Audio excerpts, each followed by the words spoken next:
We'll make it better. Ooh, they be close things. Okay. That was my assumption. Oh, look at that. Perfect time. Perfect time. Call this meeting to order. Will you please rise and join me in the Pledge of Allegiance? Pledge allegiance to the flag of the United States of America and to the republic for which it stands, one nation, under God, indivisible, with liberty and justice for all. Okay, would you please start with a roll call? Council President Prince. Here. Councilmember McGurven. Here. Councilmember O'Halloran. Councilmember Rivera. Here. Councilmember Albertson. Here. Councilmember Venn. And Councilmember Perez. Here. Roll call, Mr. Mayor, one absent. Mr. Mayor, Yes, Council President. I move we excuse the absent council member. Okay, it's been moved by Councilmember Prince, seconded by Councilmember Albertson, that the absent council member be excused. All in favor signify by saying aye. Aye. Opposed, nay. All right, motion carries. We're on to our first item, which is a proclamation. This is Professional Municipal Clerks Week. It is my honor to give Jason a break this evening. I'm Christy Rowland, Deputy CAO, and I oversee the City Clerk's office with Jason Seth, and I will be reading the proclamation, not as fast as he can. Proclamation.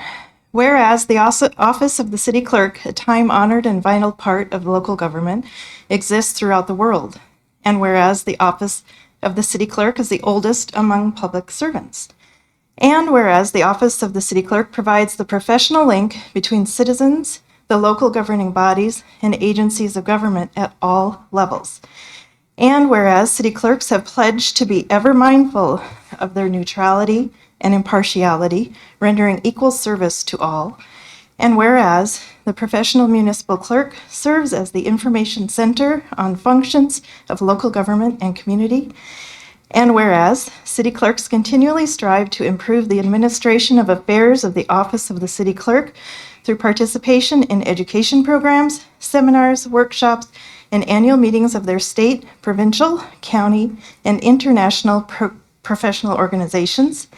And whereas it is most appropriate that we recognize the accomplishments of our City of Renton staff in the office of the city clerk, now therefore, I, Armando Pavoni, Mayor of the City of Renton, do hereby proclaim May 5th through 11th, 2024 to be Professional Municipal Clerks Week in the City of Renton, and further extend appreciation to our professional municipal clerk, Jason Seth, and to all professional municipal clerks for the vital services they perform and their exemplary dedication to the communities they represent. In witness thereof, I have hereunto set my hand and caused the seal of the City of Renton to be affixed this 6th day of May, 2024. Armando Pavoni. Mr. Mayor, that was really good, Christy. I move we adopt the proclamation as read. It's been moved by Council President Prince, seconded by Councilmember Albertson, that we adopt the proclamation as read. All in favor signify by saying aye. Aye. Opposed, nay. All right, proclamation is adopted. We're gonna take a picture here, but first I want to say that Jason does an amazing job for the City of Renton. He really does. And I joked for the last 2 weeks that I wanted him to wear some big elaborate hat. He was being a good sport about it, but he does a lot of work. I think he might be one of the most well-recognized residents. Channel 21, maybe. Yeah, on Channel 21. Anyway, we're gonna take a picture here. Thank you. Mr. Mayor, my staff is here. Can they come up? Absolutely, you bet. Right.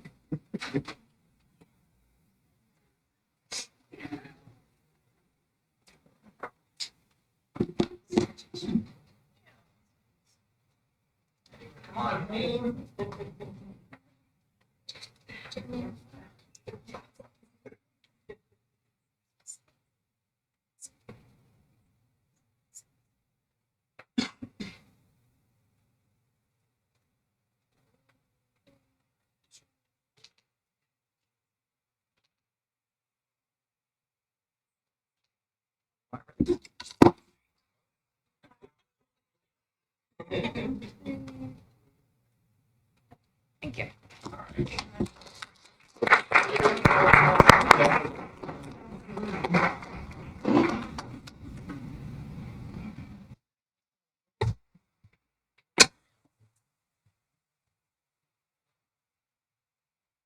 I just want to say thank you, council, to mayor, to staff, and especially to my own staff here. I just want to say, if you could just raise your hand, Melissa McCain is our deputy city clerk, public records officer. Jeff DeVoe is our enterprise content manager. Cassandra Sauls is a city clerk specialist 2. Cindy Moya, city clerk specialist 2. And Cassie Solway is a public records specialist. And we also have our office assistant, Mahmoud Mohammed, and he couldn't make it tonight, but I couldn't do my job without them. So I just want to say thank you.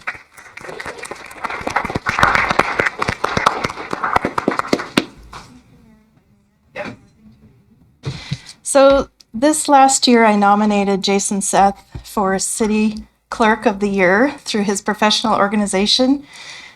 It was rigged. He didn't get selected. Because what I wrote, I just wanted to share with you because I think it's worth noting and getting on the record where it counts.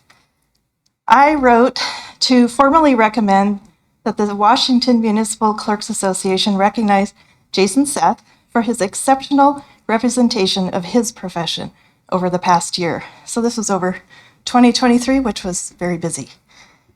In 2023, Jason's office was responsible for processing multiple high-profile and highly impactful legislative actions concurrently. Each action is uncommon in our city, and each action involved the full slate of legislative and public engagement. Jason was responsible for the processing of the voter-initiated 2302, which took 4 rounds through his office to meet certification requirements. His involvement spanned advising the petitioners, collaborating with internal counsel, ensuring we were all informed of his activities. He meticulously counted every signature and met critical deadlines to prepare for your action. Jason demonstrated unwavering dedication and reliability throughout this process. Concurrently, Jason also supported our Public Works Department to establish a transportation benefit district, no small task, a lot of scheduling there, and worked with the CED department on a fairly highly charged street vacation, all at the same time. Now, each one of these endeavors represents a substantial workload, not just for Jason, but for this incredible team he has. But when combined on top of the routine tasks, his execution of each action was extraordinary. What sets Jason apart from simply being hardworking and capable is his consistent commitment to excellence and professionalism. He takes his responsibility and role very seriously as a steward and instrument of democratic governance. Acknowledging his exemplary work and his noble profession, for tonight we can just spotlight Jason as being something we can all aspire to be. So, thank you.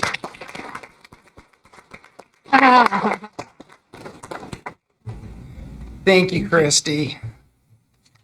Yes, the city clerk position is definitely an important position, but it's one of the unsung heroes. It's one of the departments that does a lot of support work and help keep this city running. So thank you once again. Really appreciate the work you do here.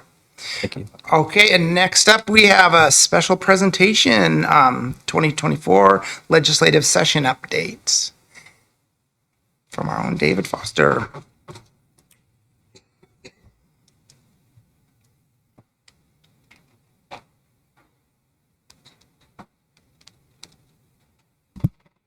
It'll come on when you speak.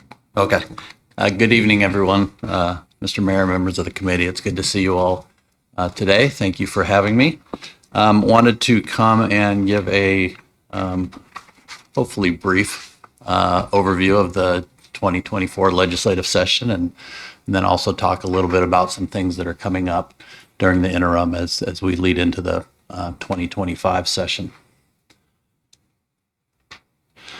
Just as a reminder, this was a short session, a 60-day session, supplemental year where they make changes to the budgets, all three, operating, capital, and transportation, based on revenue forecasts, based on caseload forecasts, et cetera.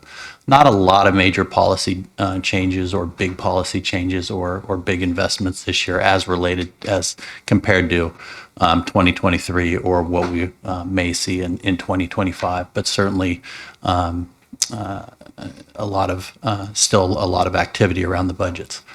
Again, we are almost back to normal or back to where we were pre-pandemic. The two changes that have occurred and I think are going to be here to stay are that people can testify remotely from around the state, frankly, from around the country, but primarily from around the state, which I think has been a good change and allows for more people to engage in the process. And likewise, members are taking meetings during the legislative session and during the interim virtually and in person. Again, I think that's a good step forward for the process. I don't anticipate seeing anything different next year. Democrats control the House 58-40, the Senate 29-20. And of course, this is an election year. We'll talk a little bit more about this in a moment or two, but a lot of changes coming that we're going to see at the statewide level as well as within the House and the Senate.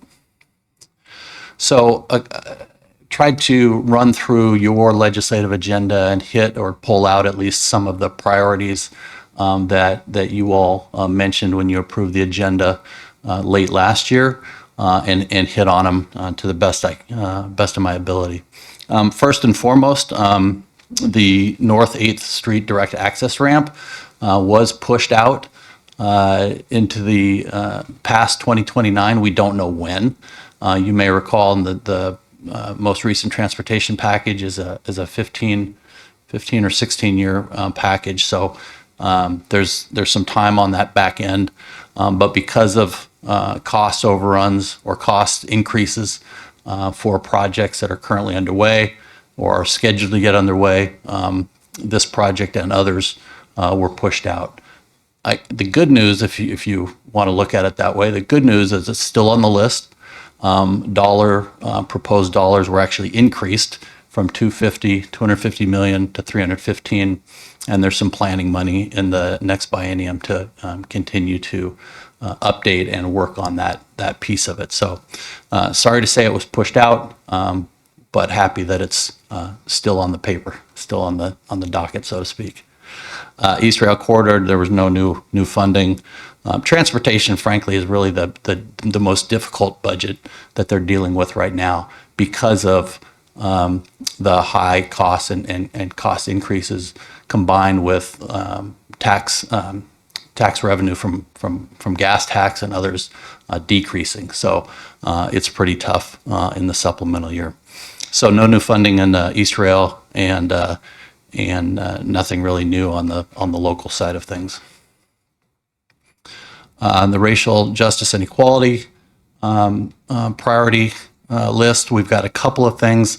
I think these more or less fit, but we did move some money that had previously been allocated to the 300 Rainier Avenue building, which now can't be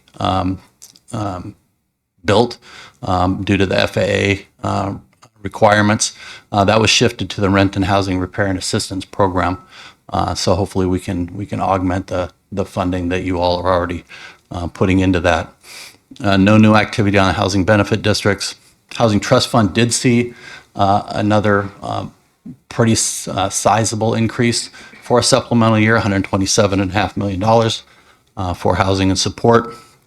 And then an issue that I'm sure you're all very familiar with, the refugee and immigrant funding and help and support. There was a bill 2368 to try to establish the state as the lead on this issue, as opposed to a local government, be it a city or a county. And then there was money attached to it. So $25 million for the state to help with this effort, $5 million for King County, and then of course money for Tukwila. As you know, the Riverton Church in Tukwila has been the center of much of this effort. On the budget side of things, happy to say local B&O authority wasn't changed. I'm sorry to say there's no positive change on the state shared revenue side of things, but it also means there was no negative piece there. There were a couple of pieces of legislation that passed that I think might be of interest. 2044 is a bill that allows governments in King County to go out for a voter-approved property tax increase to pay for existing services. Currently, can only go out for new or expanded services. This is something that every other government has the ability to do, except for those in King County. So this was changed. It's up to the council and up to the voters to move on it, but it's just another tool in the toolbox, as we like to say. 2348 gave some flexibility for King County to help with Harborview, both on the capital and operating side, which obviously helps and affects the entire state. And then an issue that I know has been of interest in the past, the 3% property tax increase, going from 1% to 3% or allowing that. More conversations this year, more activity this year. However, the bill did not move forward and the issue did not move forward. And then finally, there were two sales tax proposals. This is one of them. It's a 0.3% sales tax that could be used for criminal justice related purposes. And it's pretty broadly defined. It also includes behavioral health supports. This one did not pass. We're going to touch on another one here in a moment. Oh, under the criminal justice, I'll start at the bottom. 2231 would have been a 0.1% sales tax credit against the state's revenue. And that would be could be used for officer hiring and retention. Unfortunately, that one did not move forward either. So that would have been not a tax to local or not a local tax per se. It would have taken from what the state brings in. So it's like a state allocation of sorts. I'm going to talk about some initiatives in a moment, but the vehicle pursuit issue that you may recall that took up a lot of time and effort in the legislature a couple years ago, it's been rolled back to where we were in 2022, giving local governments the flexibility to make choices for the local community. We did see another 83 million or so in new support on the behavioral health side of things for facilities. There were also, and I forgot to put it in here, and I apologize for that. We also saw additional funding on the operating side. And then I know a couple that were of interest. There were 2153 to help with theft, catalytic converter theft, some new fines would go into place, some new bumping this up to a felony and gross misdemeanors, and some new reporting requirements to help with this issue. And then likewise, we saw some, I think your agenda said not to see a rollback of traffic safety cameras. We actually saw a bit of an expansion. On the housing and homelessness front, again, money in the capital budget for the Housing Trust Fund. 2114 was a bill I'm sure you read about quite a bit or heard about. This is the rent stabilization legislation. It did not pass. It started with a 5% cap on rent increases if you were extending a lease. The House moved it to 7% at one point. The Senate actually was looking at a 15% cap. Ultimately, it did not move forward. We did not see any new local revenue options for housing, and likewise, the state-only revenue option of a new REIT did not move forward. And again, no changes to Public Works Assistance account, and we did see some funding for culverts and fish barriers. I think we'll see more of that next year in the larger capital budget. The REWRAP Act, this is the product stewardship bill. It did not move forward. Didn't see any action on the King County climate collaboration effort. And then we did see one small bill that never really had a chance to move forward.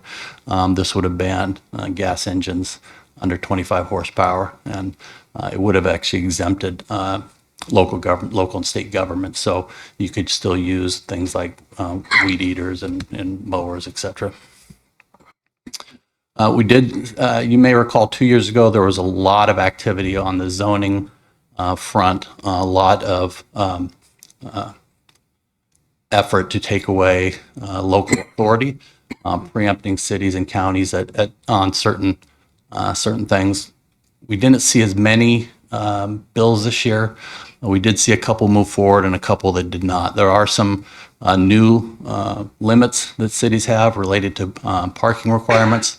The big transit-oriented development bill did not move forward. This is one that would have had set requirements within a quarter and a half mile from certain transit facilities. That one, again, did not move forward.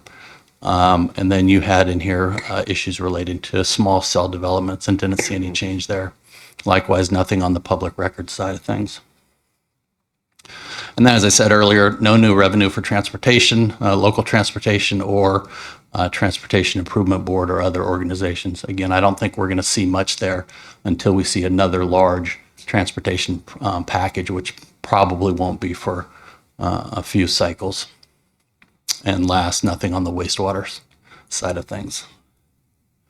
So I touched on some initiatives that, or at least one initiative related to police pursuits. At the beginning of session, there were 6 initiatives to the legislature that were forwarded and authorized, or excuse me, not authorized, but approved, I guess, by the Secretary of State. The legislature has 2 main options. One is to pass them as is. One is to send it to the next general ballot in November. The legislature decided to pass 3 of them, and 3 are going to go to the ballot. The 3 that are going to the ballot are Initiative 2109, repealing the capital gains tax, 2117, repealing the carbon tax, and 2124, related to the long-term care insurance issue. If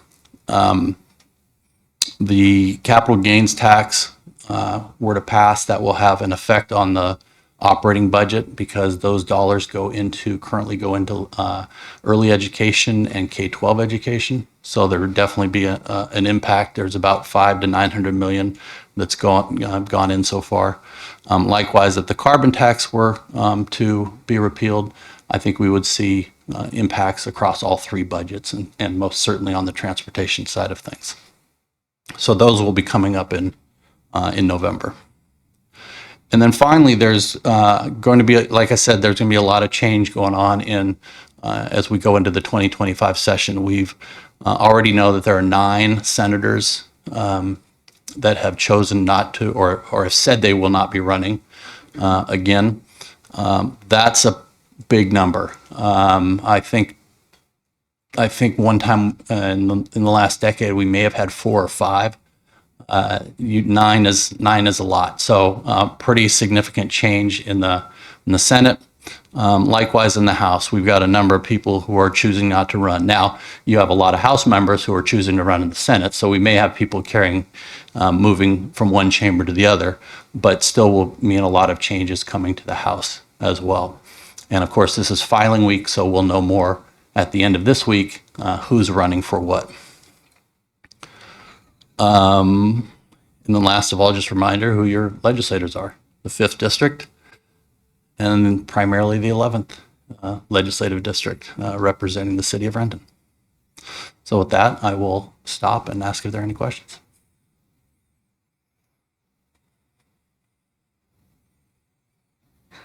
You have a question? Yeah. Okay. Yeah. Thank you. I'll sign it. Thank you, David. That was a great review. And today we received the recapping of the 2024 legislative session and looking ahead for the WC that I see that you're having there. and one of the things that I like to always check is the advice to advocacy is a year-round job. What do you think about that? Advocacy around? Say advocacy is a year-round job. Absolutely it is. I, anybody here can't go into the legislative session in January, February, and say, "Hey, I've got an idea," and expect it to move forward. And conversations need to take place with the legislators starting now. Through the fall, ideas need to be developed, relationships developed. You already have a lot of relationships with legislators, but as I said, there's going to be changes, so we're going to continue to meet and work with new members. And then it's to try to push an issue forward. You want to have as much lead time as possible. So it's absolutely a full-time job or a full year-round job, and it's one that I think we should be talking about a little bit more. Thank you, David. Mr. Mayor. Yes. Hi, David. Thank you so much for the presentation. So, two questions in one. Going back to the sales tax legislation, knowing that this is election year and things can change, but knowing that next year is also a budget year, do we foresee either of these sales tax things coming back next session? It's a good question. I wish I could look into that crystal ball and tell you for sure. I think the bills will be back. Kent was the lead on, the city of Kent was the lead on the 0.3% sales tax legislation, and my understanding is they hope to bring it back to the 2025 legislature. The other piece is brought forward by WASPIC, the sheriffs and police chiefs. Again, it's at least the second year they brought that one forward. So I would think they would, that both bills would come forward again. Whether or not they move, to be determined, but I think we'll see them again. Thank you, David. Any more questions? Thank you very much. Appreciate it. You all, we'll see you again soon. All right. All right, next up is the administrative report. All right, good evening, everyone. 15 pine trees around the playground at the south end of Jean Coulon Park will be treated for beetle infestation in early May. Informational notices and placards will be posted around the site in advance for the treatments. For information, contact Urban Forestry Program Manager Ian Gray at igray@rentonwa.gov. The Communications and Engagement Team will be launching a new website for Renton and is seeking input from Renton residents, businesses, and visitors on improvements they wish to see on rentonwa.gov. This feedback will help shape the new website, ensuring a valuable and user-friendly platform. Please consider participating in a brief survey by going to rentonwa.gov. City plans to renovate and enhance Earlington Park and wants you to be a part of the process. Come chat with Parks and Recreation staff at the Renton Community Center, Renton Community Celebration at Earlington Park on Saturday, May 11th from 11 a.m. to 2 p.m., or take the survey to share your ideas on how to improve the space. For more information and to access the survey, visit the project website at intheloop.rentonwa.gov/Earlington. Information about preventative street maintenance, traffic impact projects, and road closures happening this week can be found at rentonwa.gov/traffic. All projects are weather permitting. Unless otherwise noted, streets will always remain open. Right, thank you. Next up is audience comment. We do have a number of people signed up. Just remember, all remarks must be addressed to the council as the whole. If a response is requested, please provide your name and address, including email, to allow us to follow up. When I call your name, please step up to the podium. Each speaker will have 3 minutes. Keep an eye on the timer. When the little yellow dot comes on, it means your time is just about up, and please wrap up your statements. So first up is Cheryl Freeze. Hi.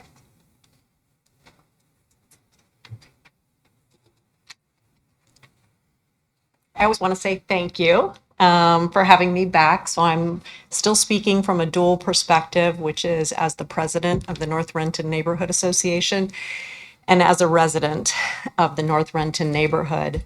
So today I have 2 topics, please, and that's an update on Logan 6, and it is also, and this is a long one, and I should have brought my glasses, Renton Municipal Code 4-4-080 F10E in short, which is parking requirements.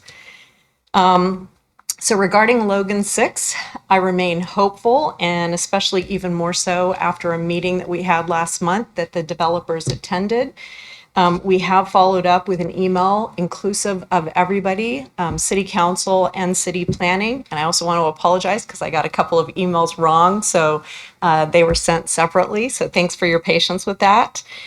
It was a great meeting. We had invited the Logan 6 developers multiple times to the meeting, and they were able to finally attend, and it was the father and the son. And there was a thank you note and follow-up on civility. It was calm on both ends, and it was really from the perspective of seeking to understand and listening to learn. The one thing that we are requesting is that we have a meeting with all parties involved face to face. We feel like that will help expedite the communication. We also feel like it will resolve a couple of issues that we still have a disconnect on. And that includes the traffic study, parking and entrance and exit locations. We'd love the meeting to happen in May and definitely before the hearing examiner meeting. So I want to gently say there was a couple of he said, she said comments at the meeting. And so that's where we also realized there was a disconnect and it would probably be better to have all parties in the same room together. One of those comments was we were trying to get resolution on a Logan entrance and exit. They stated that they had originally in their site plan requested, and that was actually declined, I believe, by the city. So again, that's one of the things that we want to talk about. The second topic is the very long municipal code. So from here forth, I'll just refer to it as parking. We would like to submit language to modify the code. And what we want to do is have a minimum of one parking space for studios and one bedrooms, and then an incremental of 0.5 thereafter. So for 2 bedrooms, it would be 1.5, 3 bedrooms, 2. The modification will set us up for success, at least on the topic of parking, which is an ongoing issue. 2 asks, please, so I will provide my name and address, et cetera, is where do we get guidance and language on how to modify the municipal code? And how do we coordinate schedules with you and city planning for a meeting with Logan 6?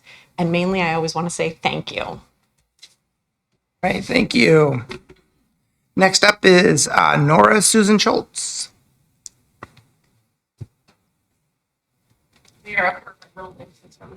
Hi. You wrote it down, I read it. The trouble. Sorry, I signed up that way.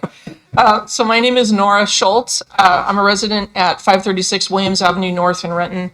My family owns property at 541 Pelly and 540 Williams as well, and 531 Wells. Sorry, running out of numbers. I'm here to talk as a resident, property owner, and member of the North Renton Neighborhood Association. We have severe concerns about the property, the old Boeing property at 6th and Park, which, according to my neighbor, is actually on fire right at this moment. There's a large emergency response in the southern group of buildings. So I know the council's aware that this is a problem. It's become more than a nuisance in our neighborhood. Yesterday or over the weekend, somebody threw a partition wall out the 7th floor of the building and it landed on the sidewalk. There's glass and debris everywhere. The problem there is escalating. We're getting a lot more night traffic. We're getting people during the day and night under severe influence of something. We've had, in my opinion, a doubling of calls for service. That does happen when it gets warmer, but we do not need a large vacant building in our neighborhood to attract more people to create more problems than we're already going to get. So we would like, we'd like to gently remind the city that vacant buildings must be secured by code. It's part of Renton Municipal Code. If the building is not secured, the city can approach the owner and request that they secure the building, given a time to respond. If the owner does not respond, the city is well within its rights to secure the building themselves and lien the property in order to recoup their costs. The building's been vacant for a year, had a fire a year ago, and the owner did very little to secure the building as they were supposed to after the fire in June. They're having a fire now, so here's their opportunity to secure the building again. The front doors are shattered, so it will have to be it's going to have to be more than plywood to secure that building. People get in through the plywood, they cut it open. It doesn't take long. Right now, the North Renton neighborhood would like to know what the city is going to do in terms of encouraging the landlord to comply or the owner to comply with code, just as every other property owner within Renton is required to. So we are asking three things. We would like a response from the city in writing regarding a date when the notice was provided to, if and when the notice was provided to the property owner. The date he must secure the property and then in order to not be in violation of code. And if he does not comply, when the city will step in and secure the property. If we could get a response by next Wednesday, that would be helpful. That's our next neighborhood meeting. We'd like to report to our members. My email's on the registration. If someone could reach out to me through that, that would be fine. Thank you so much. Appreciate your time. You bet. And we will get you that response. Appreciate that, Mayor. Thank you. You bet. You don't need to use my middle name, by the way. Yes. Nora, I just wanted. No, it's okay. Thank you for being here and thank you for addressing the situation. I just wanted to let you know that I have requested that the Planning and Development Committee be brief about our current laws about coding, if we need to update them, and also how to inform them, how to enforce them. So stay tuned. I will send you information about this committee, but they are putting together all the information right now, staff, and they are trying, not addressing this particular situation is administration, but about if we need to upgrade our codes, we are having an agenda meeting already at the Planning and Development Committee. Okay, well, if you'd like to know after the meeting, I'm happy to give you the code that I was talking about. I actually went through the city code and found it. So there is specific language relating to vacant buildings. Thank you. All right, thanks. Not that you all don't have legal folks to do that. All right. Thank you. Next up is Diane Paholte.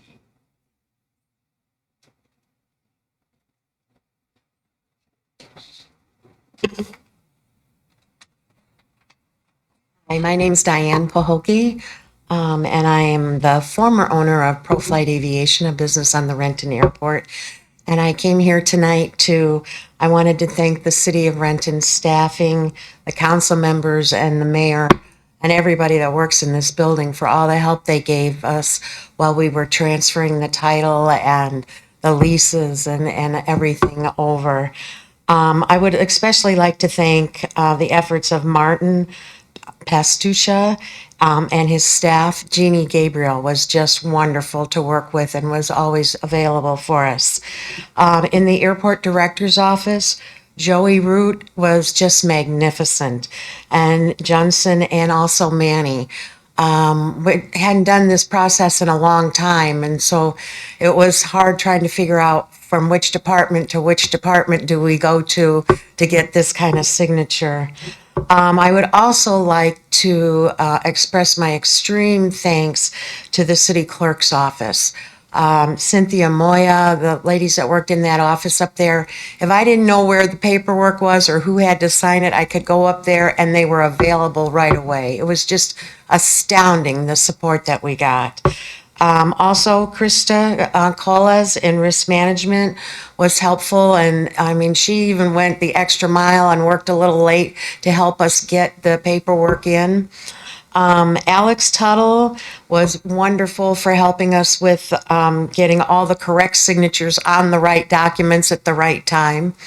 And the council members, especially like the transportation committee meeting, we were into January and they only meet on Mondays, every other Monday, and those were the holidays. So they actually, Martin asked the transportation committee to come in and have an extra meeting so that we could get this process moving, which was very helpful.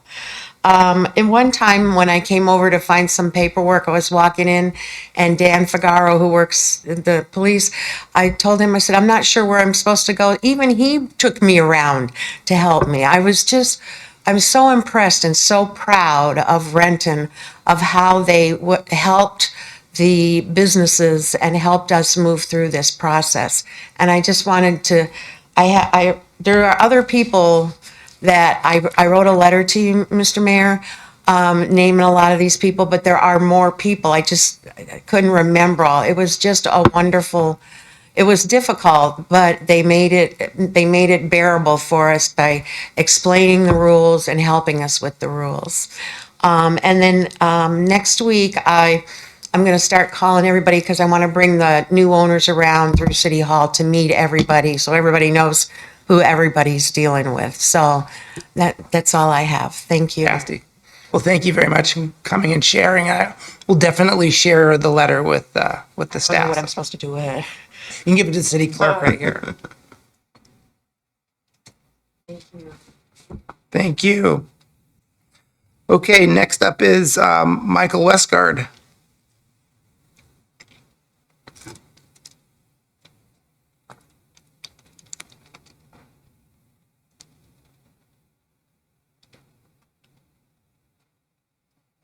Good afternoon, council. Thank you for your time, Mayor. Thank you.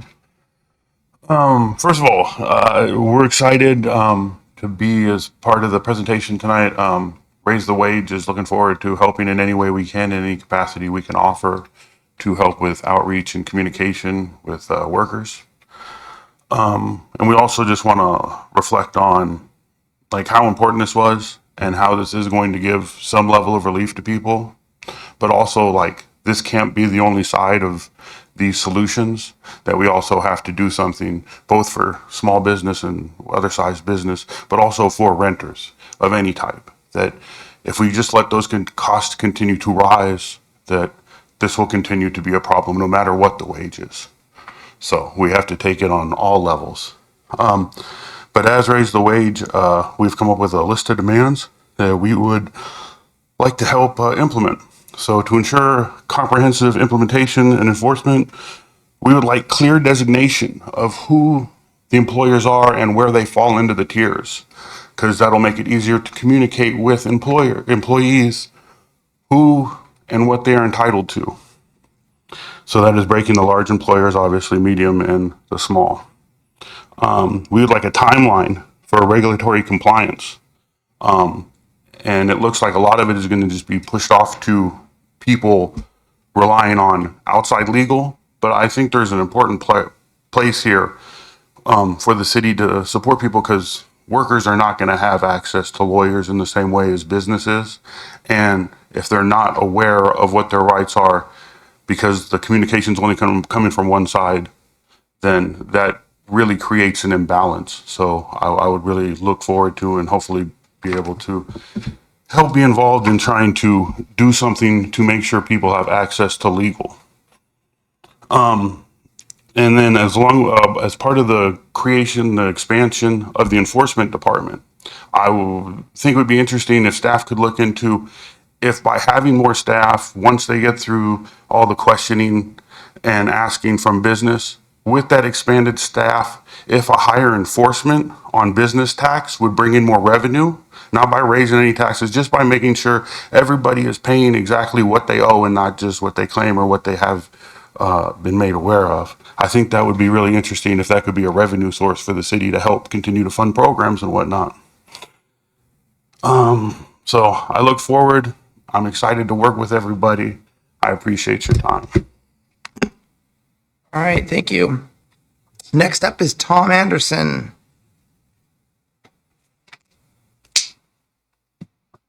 Council, Mayor, nice to see you guys again. Getting to be kind of a regular here at your meetings. I wanted to announce that I had a meaningful discussion today with your city attorney, Alex Tuttle. And I'm hopeful that the two of us are going to sit down and go over some of the issues that we've had and make some resolution out of this. And also, I've had an incredible amount of public support over my issues, and it hasn't been any blockage. We've been just moving right along. It's quite exciting. The weather's getting better. We're still looking forward to being a Renton business. We love Renton, and we want to stay here for an extended period of time. I just want to make everything work. So again, I came here today to thank all you guys for listening to me, weeks in and weeks out. I came in here as a cripple. I got my hip replaced, and I feel pretty good. I'm getting around better than I have in the last 5 years. So thank you again for all your support. All right, thank you. All right, next up is Diane Dobson.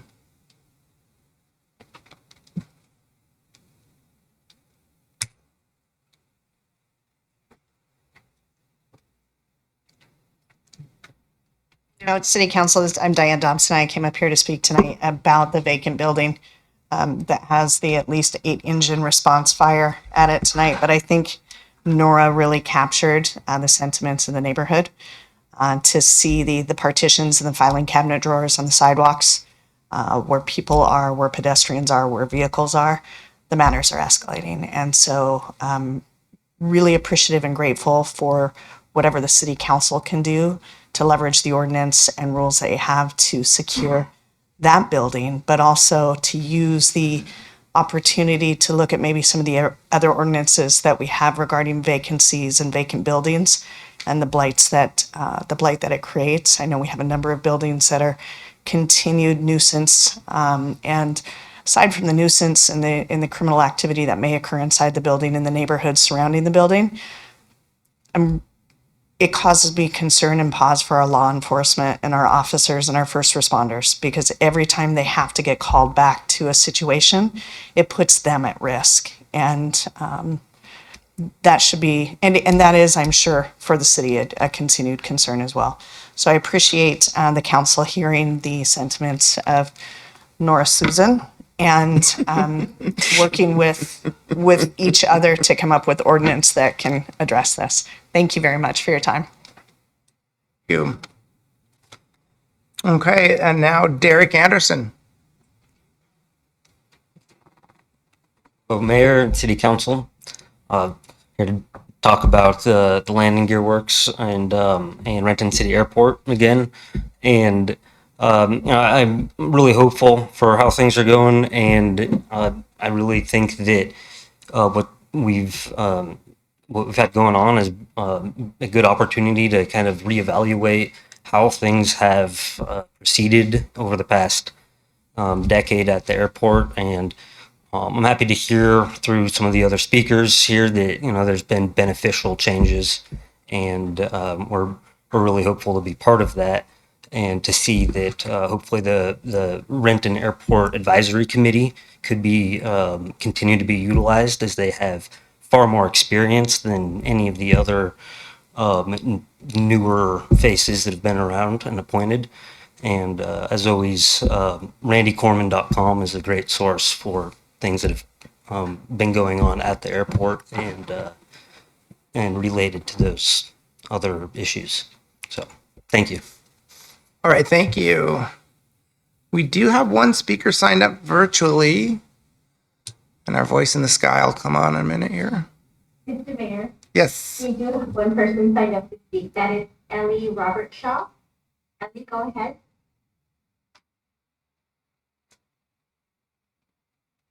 Hello, Ellie, you're muted still. How about now? There you go. Oh, awesome, thank you. Hi, my name is Ellie Robertshaw, and I'm a 5-year Renton resident. I want to address the implementation of Initiative 2302 to increase minimum wage here in the city of Renton. The initiative passed with 58% of the vote. This is a decisive and unambiguous democratic victory for this policy. It is a clear message to the Renton City Council that the people of Renton demand an increase to the minimum wage for the workers in Renton. The initiative is very clear, and it is now your responsibility to implement this initiative. This doesn't mean passing it to the courts or passing it to the employees to protect themselves and their rights. It means honoring a core responsibility of any city, which is ensuring that employers are not exploiting their employees by paying them less than what is legal. It means enforcing the law. Many of you ran on public safety and law and order platforms, and this is part of that. It is stopping employers from breaking the law and effectively taking money from their employees' pockets. I don't think it's up to employees to not be exploited and to enforce that themselves. I think it's up to you as electeds to enforce the law. So that's what I'm asking you to do. And thanks very much for your time. All right, thank you.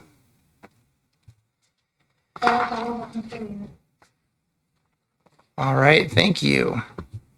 Next up is the consent agenda. There are 9 items for council consideration. Are there any that council would like to hold for separate conversation? Mr. Mayor, Council President. seeing none, I move that we approve the consent agenda as published. Okay, it's been moved by Council President Prince, second by Councilmember Albertson. The council approved the consent agenda as published. All in favor signify by saying aye. Aye. Opposed, nay. All right, motion carries. We're on to unfinished business. Council President Prince. No unfinished business, Mr. Mayor. Councilmember McGurven. Yes, Mr. Mayor, the Transportation Aviation Committee has one report to present. Okay, Transportation and Aviation Committee, Committee Report Addendum Number 823 to Lease 99002 with 540 Renton Hangar LLC. The Transportation Aviation Committee recommends concurrence in the staff recommendation to approve Amendment Number 8 to Lease 99002 with 540 Renton Hangar LLC to extend the lease by 5 years to July 31st, 2028, with an annual lease revenue of $32,925.48. This is signed by the committee chair and members. Mr. Mayor, Yes, Councilmember McGurven. I move that the council concur with the recommendation of the Transportation Aviation Committee. Second. Okay, it's been moved by Councilmember McGurven, second by Councilmember Van, that the council concur with the Transportation Aviation Committee. Any discussion? All in favor signify by saying aye. Aye. Opposed, nay. All right, motion carries. Councilmember Rivera. No unfinished business, Mr. Mayor. Councilmember Albertson. No unfinished business, Mr. Mayor. Councilmember Van. No unfinished business, Mr. Mayor. And Councilmember Perez. No unfinished business, Mr. Mayor. Okay, we are on to legislation. We have one ordinance for second and final reading. Okay, this ordinance is regarding the first quarter budget amendment. An ordinance of the City of Renton, Washington, amending the City of Renton fiscal years 2023, 2024 biennial budget as adopted by ordinance number 6088 and amended by ordinance number 6110, 6114, and 6124 by increasing budgeted revenues and expenditures by $76,945,749 and $195,227,693 respectively, authorizing pay changes to comply with Initiative 2302, providing for severability and establishing an effective date. Mr. Mayor, Yes, Councilmember Perez. I move that the ordinance be adopted as read. Okay, it's been moved by Councilmember Perez, second by Councilmember Albertson, that the proclamation be adopted as read. Any discussion? Okay, it's a second reading. It requires a roll call. Hey, Council President Prince. Aye. Councilmember McGurven. Aye. Councilmember Rivera. Aye. Councilmember Albertson. Aye. Councilmember Van. Aye. And Councilmember Perez. Aye. Roll call, Mr. Mayor, all ayes. All right, we are on to new business. Council President Prince. Yes, thank you, Mr. Mayor. On Monday, May 13th at 6 p.m., the committee of the whole will be meeting in the conferencing center. We have one item on the agenda, permit-ready accessory dwelling units, PRADU update. Then at 7 p.m., we'll be here in council chambers and by video conference for the council meeting. That's all, Mr. Mayor. All right, thank you. Councilmember McGurven. No new business, Mr. Mayor. Councilmember Rivera. Yes, Mr. Mayor. The Public Safety Committee will be meeting Monday, May 13th at 1:15 p.m. in the council conference room, also via video conference. There'll be 3 items on the agenda: hiring, data, and recruitment updates, the RRFA briefing, and emerging issues in public safety. And that is all. All right, thank you. Councilmember Albertson. Yes, Mr. Mayor, on Monday, May 13th at 2:15 p.m., the Community Services Committee will be meeting in the council conference room and via video conference. 2 items on the agenda: appointments to Renton Municipal Arts Commission and number 2, emerging issues in parks and recreation. That's all, Mr. Mayor. All right, thank you. Councilmember Van. No new business, Mr. Mayor. Hey, Councilmember Perez. Thank you, Mr. Mayor. Monday, May 13 at 4:15 p.m., the Planning and Development Committee will meet in the council conference room and also via video conference. There are 3 items on the agenda. First, appointment to the Planning Commission. Second, comprehensive plan draft elements discussion. And third, emerging issues in CED. Also, on behalf of Councilmember Valerio Halloran, I will announce that on Monday, May 13 at 3:15 p.m., the Finance Committee will meet in the council conference room and also via video conference. There are 7 items on the agenda. 1, utility bill leak adjustment, request for utility account 009062-000. 2, utility bill leak adjustment request for utility account 025878-000. 3, agreement with Timmons Group Incorporation for development of asset management plans for the Public Works Department and the Parks and Recreation Department. 4, MOU with AFSME for language interpreter services. 5, MOU with Seattle Police Department for Internet Crimes Against Children Task Force. 6, vouchers, and 7, emerging issues in finance. Thank you.